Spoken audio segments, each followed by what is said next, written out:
Olá, bom dia. Ter uma boa noite de sono é necessidade básica de todo ser humano. Não é à toa que passamos aproximadamente um terço de nossas vidas dormindo. Mas ao contrário do que se pensa, nosso cérebro não descansa nunca e quando dormimos ele está preparando o nosso corpo para mais um dia. No Diálogo Plural de hoje vamos entender um pouco sobre o sono, memória e aprendizagem, com a presença de Siddhartha Ribeiro, que é neurocientista e diretor do Instituto do Cérebro da UFRN. E ainda contamos com a participação de Ricardo Lago, que é coordenador do Sinteste RN. Bom dia, Siddhartha. Bom dia, Ricardo. Bom dia, Alexandre. Bom dia. Nós podemos conceituar, Siddhartha, o que é o sono e qual é a sua importância? Sim, o sono é um comportamento muito antigo na evolução dos animais. Os animais que a gente tem investigado em laboratório, todos dormem e todos apresentam fases diferentes de sono. Essas fases diferentes têm funções biológicas distintas e é isso que a pesquisa vem elucidando nos últimos anos. E qual é a sua importância do sono para os animais e para a gente? Ela não podia ser exagerada porque ela é enorme. Durante o sono, o nosso cérebro metaboliza toxinas, ele se detoxifica. Então, por exemplo, proteínas relacionadas ao mal de Alzheimer são lavadas do cérebro durante o sono. Dormir pouco é um fator de risco para Alzheimer. Durante o sono, diversos hormônios têm a sua regulação realizada. Então, por exemplo, ao final de um período de sono, nós temos um pico do hormônio cortisol, muito importante logo cedo pela manhã. Durante o sono, os metabólitos que nós precisamos para estarmos em vigília são repostos. Então, neurotransmissores que estão em vesículas sinápticas são sintetizados novamente, reestocados. E durante o sono, nós consolidamos e reestruturamos memórias. Então, o aprendizado é muito dependente do período que nós passamos dormindo. Ok. E quais os distúrbios mais comuns do sono? Olha, o sono pode apresentar vários tipos de distúrbios. Então, a pessoa pode ter o excesso de sono durante o dia, ou ela pode ter a dificuldade de dormir durante a noite, a insônia, ou mesmo síndromes genéticas em que a pessoa não consegue mais dormir. Ou ela pode ter uma alteração circadiana, então ela continua tendo a mesma quantidade de sono, mas esse sono está fragmentado, ocorrendo em momentos que para ela são inadequados. Ela também pode ter distúrbios de movimento durante o sono, seja um movimento no próprio leito, seja até o caso do sonambulismo em que a pessoa se levanta e caminha e realiza ações muitas vezes indesejadas. Existem também distúrbios muito comuns que as pessoas tipicamente não associam ao sono, mas que têm um impacto muito grande na população. Então, por exemplo, a apneia. Uma pessoa que ronca muito à noite, e muitas vezes isso tem a ver com o sobrepeso, ela vai ter déficit de memória, ela vai ter dificuldade de aprendizagem e vai ter outros riscos de saúde associados a essa falta de sono, porque a pessoa quando tem apneia, ela não consegue aprofundar o sono, ela não entra na fase mais profunda do sono, que é o sono REM, durante o qual a gente sonha. E essa é uma dificuldade também, quando está em apneia, é a falta de oxigênio também, né? Você Exatamente. deixa de oxigenar o cérebro. Exatamente. Também. Por falta de oxigênio, não se chega ao sono REM. Por isso que o tratamento, o CPAP, o tratamento com aporte de oxigênio para o paciente, é muito eficaz. As pessoas relatam que já na primeira noite do CPAP, ao despertar, elas despertam relaxadas e refrescadas e descansadas, como há anos não lembravam. Então, quer dizer, o sono REM é o ápice do sono? O sono REM é a última fase do sono. Depois do sono REM, tipicamente a pessoa acorda, nem que seja um micro despertar de alguns segundos. A pessoa pode não ter consciência disso, mas a gente micro desperta durante a noite várias vezes, muda de posição e volta a dormir e entra num novo ciclo que começa com o sono não REM e evolui para o sono REM. E Siddhartha, quais as causas? Há muitas causas para se levar esses tipos de distúrbios que você falou aí. Qual seria o tratamento mais adequado para essas pessoas? Por exemplo, quem tem sobrepeso, claro, que fazer dieta, fazer regime. Nesses outros, essas pessoas que dormem em momentos que não são adequados e outros tipos de cansaço, digamos assim, qual seria o tratamento dessas pessoas? Evidentemente é caso a caso, né? Então, o tratamento vai depender daquilo que efetivamente está acontecendo com aquela pessoa naquele momento. Mas, grosso modo, a gente poderia dizer que existem as causas orgânicas endógenas, então a pessoa eventualmente tem um determinado gene, uma determinada mutação, ou lhe falta uma enzima, algum distúrbio bioquímico, e muitas vezes o tratamento é farmacológico, é tomar um remédio. Procurar um médico. Então, mas muitas vezes o distúrbio tem uma origem exógena, ou seja, fora do corpo da pessoa, em função dos seus próprios hábitos. Uma pessoa muito ansiosa, que tem ansiedade a ponto de não conseguir dormir, vai desenvolver uma insônia que vai levar a um problema de cognição. Uma pessoa que tem um sobrepeso muito grande, que não tem, e que tem hábitos alimentares ruins, irregulares, não faz exercícios, vai ter também o excesso de sonolência. Então, muitas vezes, a pessoa consegue um aumento grande da qualidade do sono apenas ajustando o seu metabolismo e os seus hábitos. Eu me lembro de uma conversa que eu tive com o Nuno Cobra, que é um preparador de atletas de alto nível, né, foi o preparador do Ayrton Senna, e ele me falou: Siddhartha, de todas as mudanças que eu fiz na vida do Ayrton para ele se tornar um campeão como foi, a mais importante foi ele parar de dormir depois da meia-noite jogando joguinhos, videogames, e passar a dormir cedo com a mente pacificada. Então, ser regular no seu sono. Regularidade. Respeitar isso e entender que, claro, se a pessoa tem dificuldade de dormir, como é que ela vai conseguir dormir com o computador ligado, com o WhatsApp ligado, com toda a sistemática ligada, televisão, rádio? Quer dizer, é óbvio que a pessoa precisa se desligar, estar offline, né? Se desligar do mundo exterior para poder se recolher ao seu mundo interior, que é fundamental. Então, se a pessoa quer viver bem e viver por muito tempo, o sono é tão importante quanto a alimentação ou o exercício físico. Ricardo. Ok. Eu também perguntaria, então nesse caso aí, só pegando um gancho dessa última, quer dizer, televisão dentro de quarto não, né? Eu acho que, evidentemente, vai contra um sono profundo. Então, a pessoa que está com estímulos eletrônicos dentro do quarto, ela vai ter dificuldade de aprofundar o seu sono, porque ela vai passar toda a noite com algum tipo de estimulação sensorial, e que, se for muito alta, vai despertá-la. Além disso, quando a pessoa está ligada em redes sociais e fica com aquela expectativa, né, esperando a novidade, esperando a mensagem, ela também não tem como aprofundar o sono. Agora, vai convencer os adolescentes de hoje em dia a deixar que o celular isso tem que ser feito, né? fazer. Aí, qual a relação entre o sono e a memória? É uma relação íntima. As memórias são adquiridas durante a vigília, mas elas são adquiridas em regiões cerebrais temporárias. Para que elas possam passar às regiões cerebrais permanentes, a gente chama o processo de corticalização, elas saem do hipocampo e vão para o córtex cerebral. O sono é fundamental para que isso possa acontecer.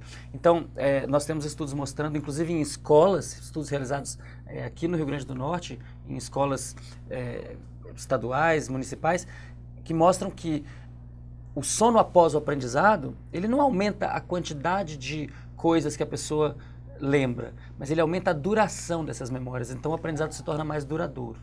É aquele sonozinho do meio do expediente, não. Vai para casa, almoça e dorme. Ele de certa forma, ele é de certa forma prejudicial, ele ajuda. Olha, essa soneca tipicamente ela é positiva, ela reduz a fadiga, ela permite que o cérebro volte a estar num estado em que ele pode aprender. Mas, dependendo da duração dessa soneca, se a pessoa persistir por tempo demais, e dependendo dos estágios de sono que são alcançados, ela pode ter uma dificuldade de retomar as atividades da vigília. Então, é importante que ela dose bem a soneca para que ela seja uma soneca reparadora e não uma soneca que tire a energia do resto do dia. Isso vai por pessoa, né? Isso não tem caso assim, a 15 caso. minutos, 20 minutos, não. Não tem. Há pessoas que ficam muito bem dormindo 6 horas por dia, outras precisam de 8 horas, outras podem dormir fragmentadamente, outras não conseguem. Isso é muito individual. É importante que a pessoa aprenda qual é o seu ritmo, né? Se ela é mais matutina, se ela é mais vespertina, e adeque a sua vida à sua biologia. Né? Forçar a biologia em função de um hábito da vida cotidiana é muito deletério, porque ainda que a pessoa consiga se acostumar, ela está pagando um preço hormonal, bioquímico, fisiológico por isso. Bom, o Diálogo Rural vai para o seu primeiro intervalo, nós voltamos daqui a 30 segundos, continue aí.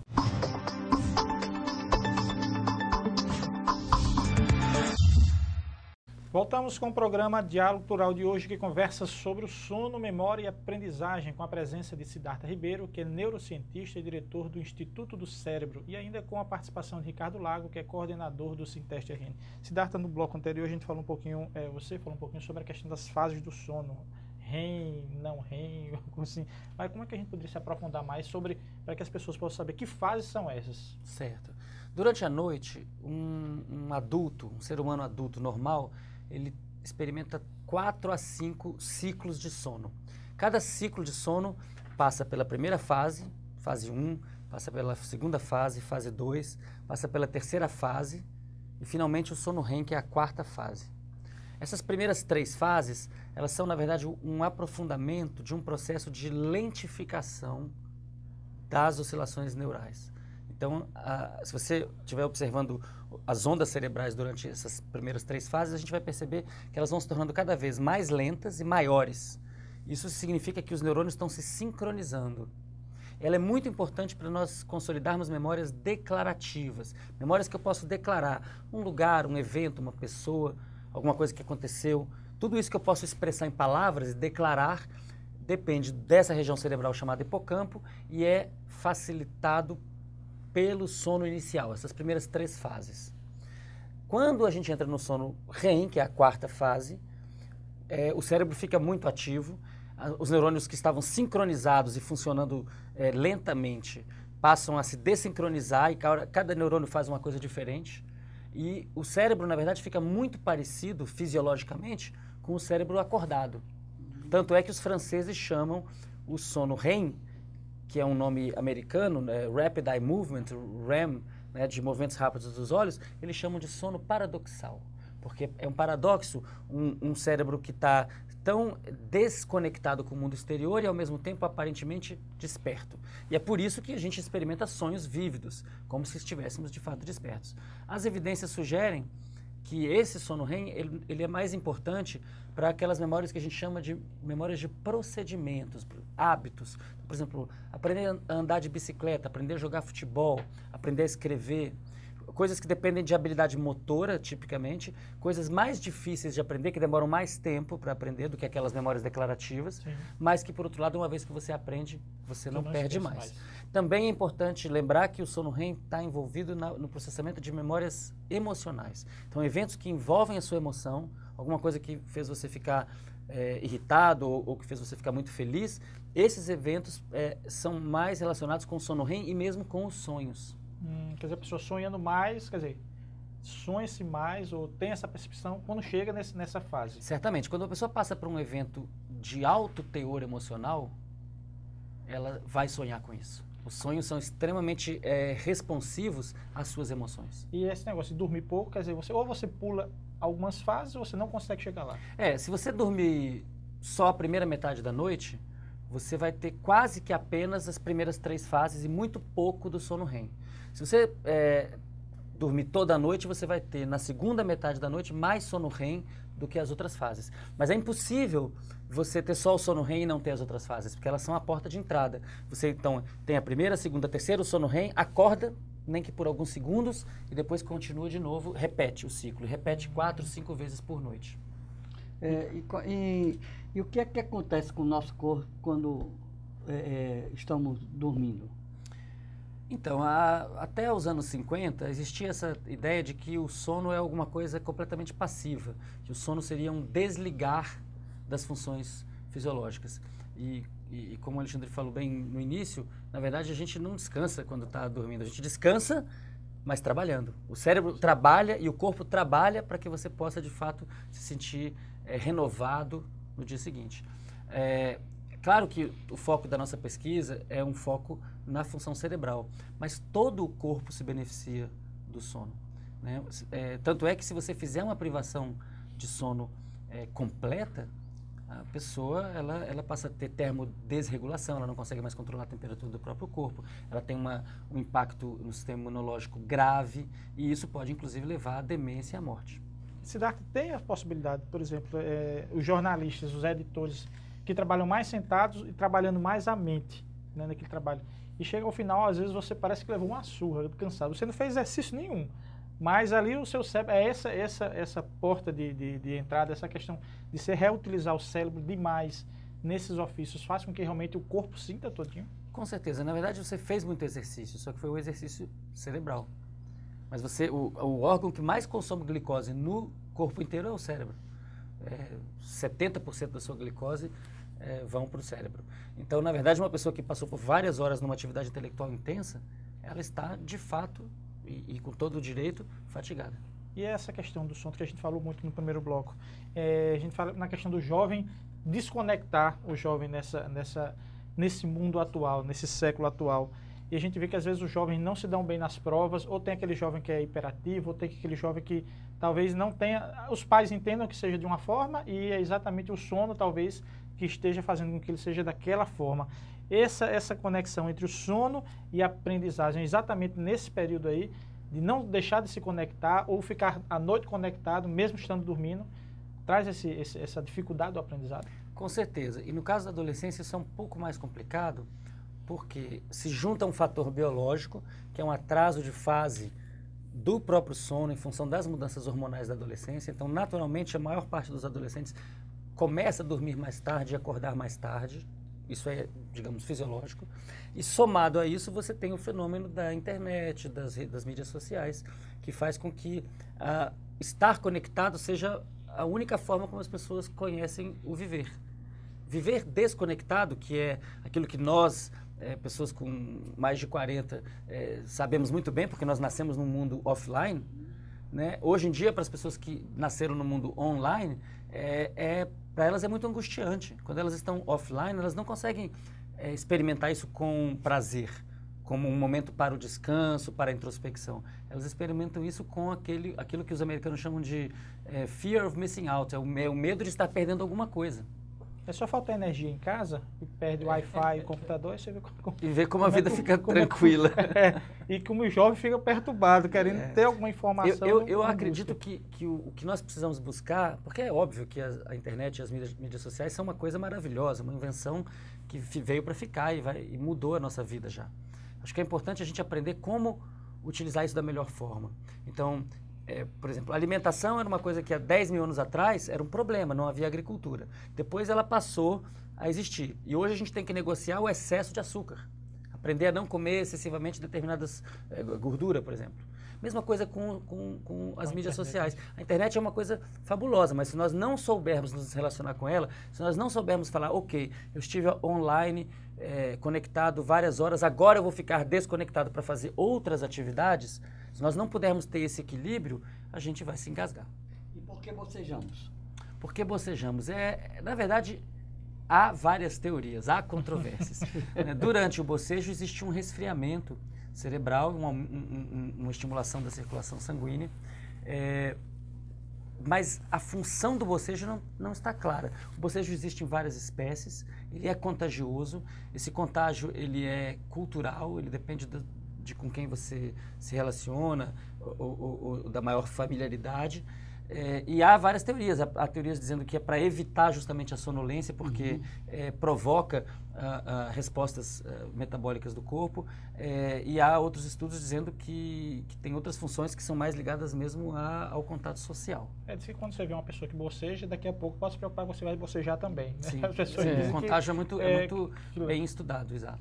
Bom, nós vamos para o nosso segundo intervalo, nós voltamos daqui a 30 segundos, continue aí.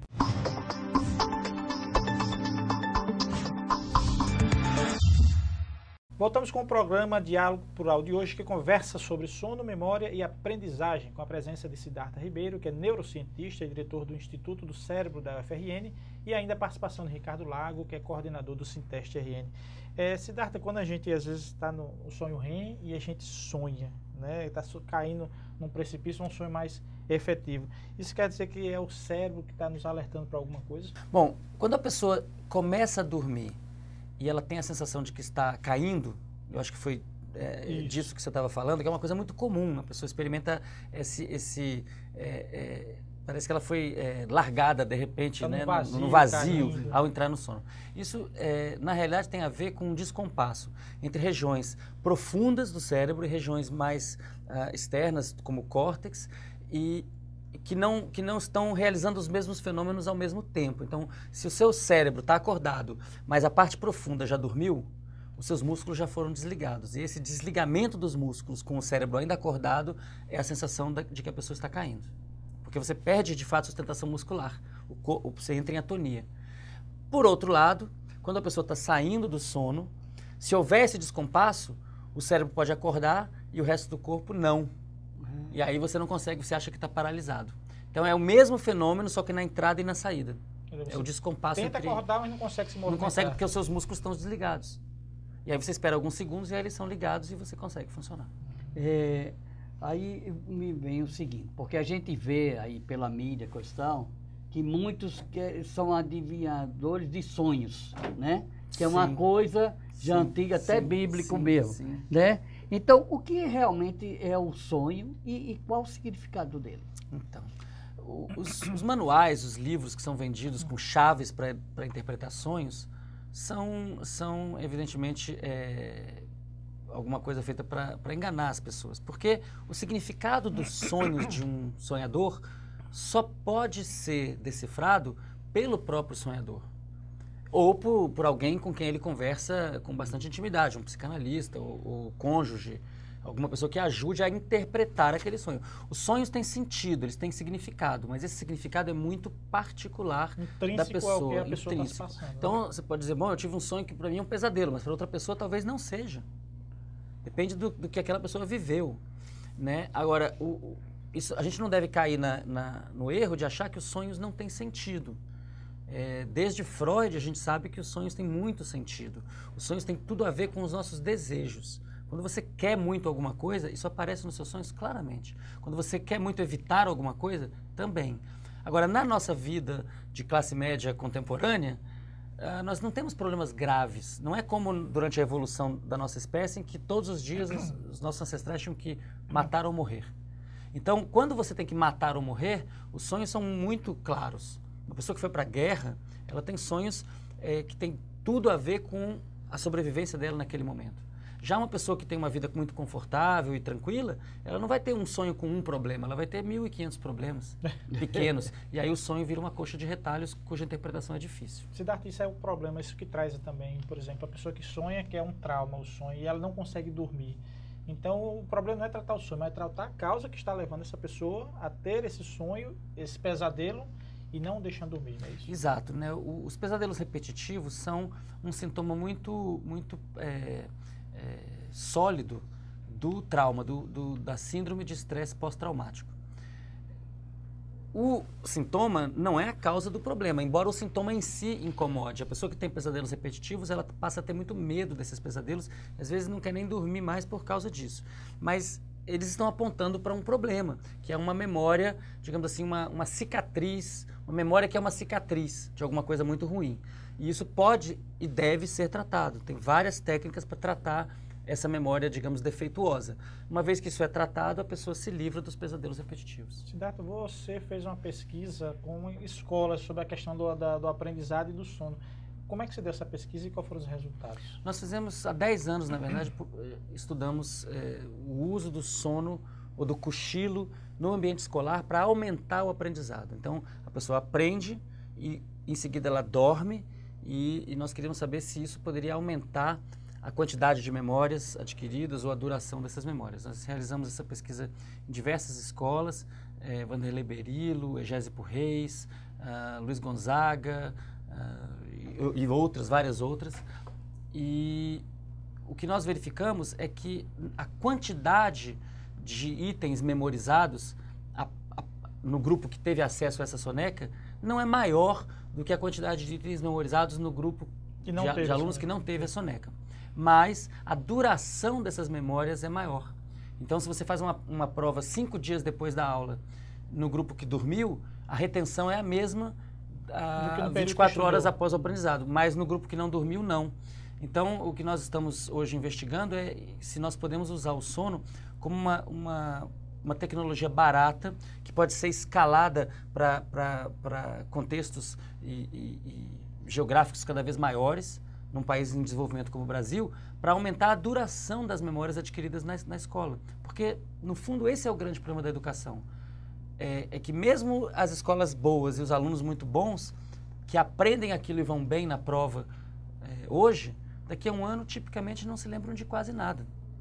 Então, é uma espécie de enxugar gelo. A gente gasta uma energia para tentar melhorar a educação, sendo que no longo prazo a retenção é muito baixa.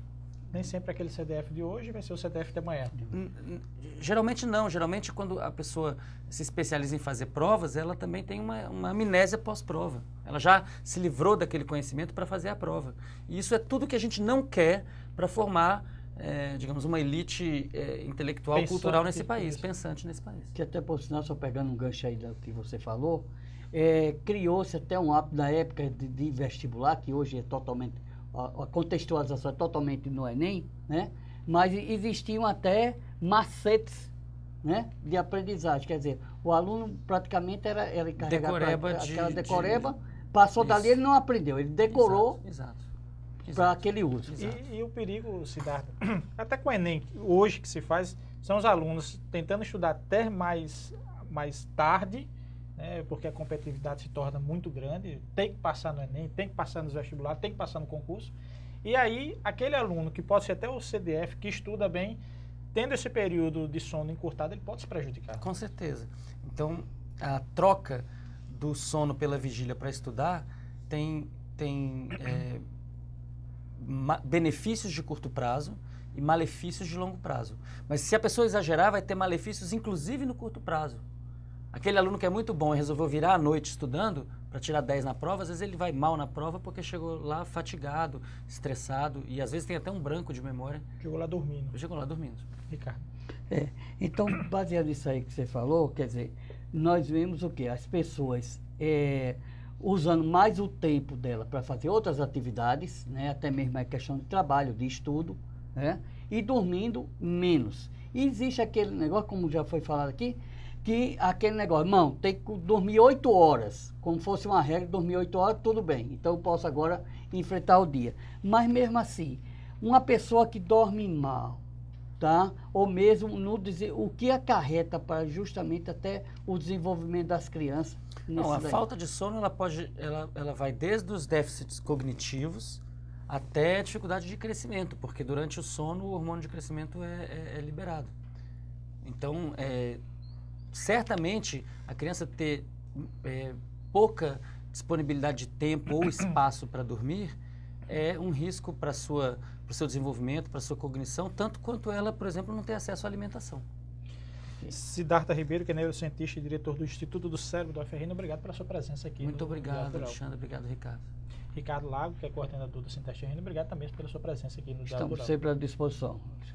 Se você quiser mais informações sobre o Diálogo Plural, acompanhe as atualizações no nosso Twitter, que é o @SintesteRN, no nosso site, que é o www.sintesterrn.org.br, ou na nossa página do Facebook, que é o facebook.com/SintesteRN. Até o próximo domingo.